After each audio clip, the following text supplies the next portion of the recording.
그 예수님의 특징은 죄 가운데 있는 우리들을 해방시켜주고 병든 자를 고쳐주고 또 구원시켜서 참 자유와 평안을 주시기 위한 사역입니다. 현재 교회는 셀 수 없이 많습니다. 그러나 체인지가 되는 성도들은 많지 않습니다. 그래서 사회로부터 교회는 지탄을 받고 있습니다. 그래서 저나 여러분들은 주님을 영으로 만나야 합니다. 풀무불에 들어가야 합니다. 그리고 나는 아무것도 아닌 죄인이라고 고백할 수 있는 낮아짐이 있어야 합니다. 시편 6장 10절에서 12절을 보면 하나님께서 우리를 시험하시되 우리를 단련하시기를 은을 단련함같이 하시고 또 그물에 걸리게 하시며 어려운 짐을 허리에 메어주셨으며 우리가 불과 물을 통과하였더니 우리를 풍부한 곳에 들이셨나이다 하고 다윗은 고백하였습니다. 이렇게 우리를 이렇게 단단하고 혹독하게 훈련하신 후에 우리는 하나님의 성품을 담게 될 줄 믿습니다. 빌립보서 2장 5절에 보면 너희 안에 그리스도 마음을 품으라 하였습니다. 사울이 바울 같은 사역자로 변하면 이게 세상을 바꾸게 됩니다. 영적으로 눌리고 포로된 것은 세상 사람들을 사주팔자라고 합니다. 그러나 가난과 우울, 낙심, 불안, 초조, 병마 등은 하나님이 주시는 마음이 아닙니다. 사도행전 1장 8절을 보면 하나님의 권능을 받아라. 고린도서 4장 20절을 보면 하나님의 나라는 말에 있지 않고 능력에 있다 하셨습니다. 예배도 이렇게 신령과 진정으로 드릴 때만이 하나님의 임재가 있을 줄 믿습니다. 이 제사 즉 이런 예배만이 하나님이 받으시고 흠양하실 줄 믿습니다. 그렇다면 영적 전쟁에서 승리하는 삶을 살기 위해서는 어떻게 해야 할까요? 한번 먼저 저나 여러분은 권능을 받고 능력 있는 자가 되어야 하는데 먼저 하나님이 전신갑주를 입으라 하셨습니다. 이것을 입으면 어떠한 마귀도 이기고 모든 일을 다 이루기까지 합니다. 그리고 나서 먼저 진리로 허리띠를 띄워야 합니다. 진리는 진실성을 의미합니다. 진리가 없이는 하나님의 말씀을 우리가 아무리 좋은 말씀을 들어도 은혜를 유지하지 못하기 때문입니다. 그리고 진실한 자는 자기가 죄인임을 깨닫고 또 인정하고 하나님 앞에 세워 진실하게 자기 죄를 통회하는 자입니다. 진실은 목사들의 생명이기도 합니다. 십자가의 수고를 지는 책임을 감당하지 않고 책임을 외식으로 넘기는 일이 많습니다. 기도도 은밀한 가운데 계신 하나님께 기도함보다는 사람의 길을 즐겁게 하는 형식적인 기도, 또 목사는 사람을 깊이 알고 깊이 사랑할 책임이 있습니다. 저 자신도 이 시간 많이 부족합니다. 회개합니다. 진실치 못한 목사는 자기의 죄악을 전혀 진실이 다루지 못하고 그 정치적인 죄만 믿는다고 합니다. 전적으로 하나님을 의지하지 않기 때문에 성령의 능력이 없다고 합니다. 저 자신도 더욱 분발하겠습니다. 두 번째는 의의 흉배를 붙여야 합니다. 여기서 의는 그리스도의 의를 말합니다. 사람이 자신의 의를 가지고는 마귀를 막을 수가 없습니다. 그래서 성경은 주 예수 그리스도로 옷 입고 정욕을 위하여 육신의 일은 도모하지 말라. 로마서 13장 14절에 말씀하셨습니다. 세 번째는 평안의 복음의 신을 신어야 합니다. 평안의 복음이란 죄인이 하나님과 화목해 되는 그런 복음입니다. 마음이 평안함이 없이는 저나 여러분은 앞으로 한 발짝도 나아갈 수 없습니다. 하나님과 화목하여 마음에 평강이 있을 때만 마귀가 들어올 틈이 없습니다. 빌립보서 4장 7절에 말하기를 모든 지각에 뛰어난 하나님의 평강이 그리스도 예수 안에서 너희 마음과 생각을 지키시리라 했습니다. 그리고 신을 신는다는 것은 복음을 전하기 위해 다닌다는 말씀입니다. 로마서 10장 15절에 보면 복음을 전하는 자의 발은 아름답다고 했습니다. 사랑하는 성도 여러분, 평안의 복음을 신으시기 바랍니다. 네 번째는 믿음의 방패를 가져야 합니다. 믿음을 방패라고 하는 이유는 그리스도를 믿는 믿음이 그리스도의 능력을 받아 마귀의 시험을 막아내기 때문입니다. 믿음은 들음에서 나며 들음은 그리스도의 말씀으로 말미암았느니라. 로마서 10장 17절 말씀입니다.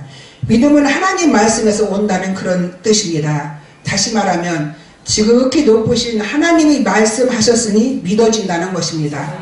히브리서 4장 12절로 13절에 말씀하시기를 하나님의 말씀은 살아있고 또 운동력이 있어 좌우의 날선 어떤 검보다도 예리하여 혼과 영과 및 골수를 찔러 쪼개기까지 하며 또 마음의 생각과 뜻을 감찰하라니 지으신 것이 하나라도 그 앞에 나타나지 않음이 없고 오직 만물이 우리를 상관하시는 자의 눈앞에 벌거벗은 것 같이 드러나느니라고 하셨습니다. 성령의 역사로 믿음이 생긴다는 의미입니다. 성령께서 하나님의 말씀으로써 역사하시기 때문에 듣는 자가 믿음을 얻게 되는 것입니다. 그래서 주님은 내 믿음대로 될지어다 하셨습니다. 다섯 번째, 구원의 투구입니다. 구원의 투구란 말은 구원이 소망의 투구를 의미합니다. 데살로니가 전서 5장 8절에 이 소망은 불확실한 것이 아니고 미래에 확실히 이루어지도록 이미 그리스도로 말미암아 마련하여 놓으신 것이라고 하였습니다. 신자가 구원에 대하여 확신을 가지는 것이 교만이 아니고 확신을 가지지 않는 것이 교만이라고 무디는 말했습니다. 이 구원의 소망은 신자가 환난을 당하여 연단을 받을수록 더욱 확연히 되어다 보이는 그런 소망입니다. 저도 그런 어려운 일을 겪어보니까 이 말씀이 정말 맞더라고요. 환난도 당해야 합니다. 고난도 우리가 겪어야 합니다. 그랬을 때만이 정말 단단하게 설 수 있는 그런 믿음이 생깁니다. 로마서 5장 3절에서 5절에는 다만 이뿐 아니라 우리가 환난 중에도 즐거워하나니 이는 환난은 인내를, 인내는 연단은 소망을 이루는 줄 알미노라. 소망이 부끄럽게 아니하면 우리에게 주신 성령으로 말미암아 하나님의 사랑이 우리 마음의 부음과 됨이니라 하였습니다. 이 소망은 하나님께서 만드신 것입니다. 많은 사람들은 자기 생각으로 헛된 소망에서 살고 있습니다. 하나님이 만드신 확실한 소망만을 바라보고 마귀와 힘있게 싸워 나가야 합니다. 그 가나안 땅을 정복하기 위해서 정복하고 돌아온 그 12사람 중에 10사람은 그 땅을 악평하고 또 백성들을 낭망케 하였습니다. 그러나 그 중에 2사람 여호수아와 갈렙은 그 땅은 좋은 땅이라고 하면서 하나님만 믿고 가나안을 진격하자고 했습니다. 그럴 때 이스라엘 민족이 이 2사람의 말을 듣지 않고 죽이려까지 했습니다.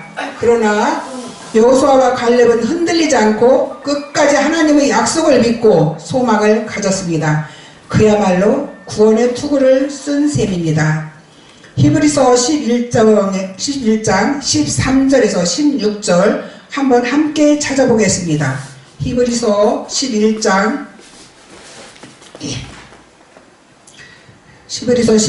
13절에서 16절 말씀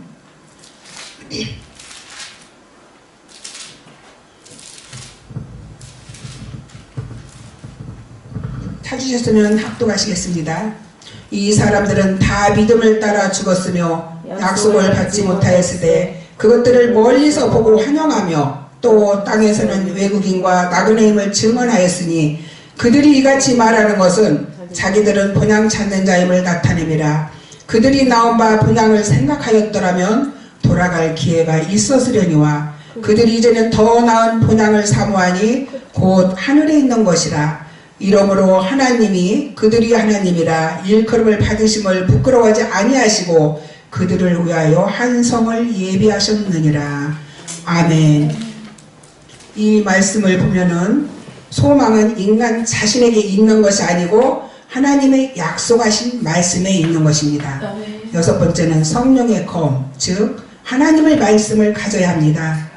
하나님의 말씀을 성령의 검이라고 하는 것은 성령께서 사용하시기 때문입니다. 또 검이라고 하는 이유는 그것으로 마귀의 견고한 진을 파괴시키기 때문입니다. 또 말씀으로 우리 혼과 골수를 쪼개고 수술하고 새롭게 하는 힘이 있기 때문입니다. 예수님께서 마귀를 이기신 그 비결도 하나님의 말씀을 사용하심이었습니다.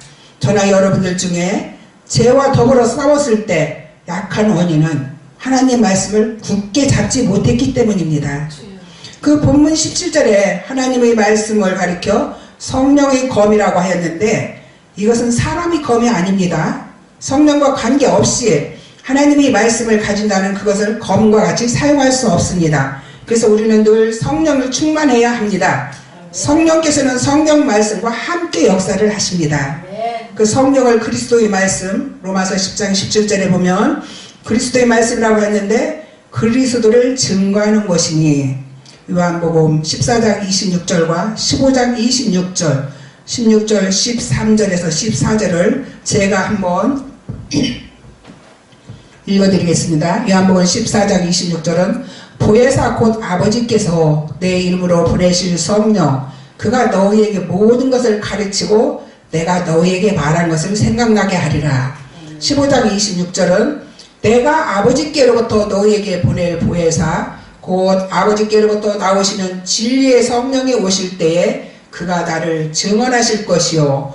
요한복음 16장 13절에서 14절을 보면 그러나 진리의 성령이 오시면 그가 너희를 모든 진리 가운데로 인도하시려니 그가 스스로 말하지 않고 오직 들은 것을 말하며 장래일을 너희에게 알리시리라.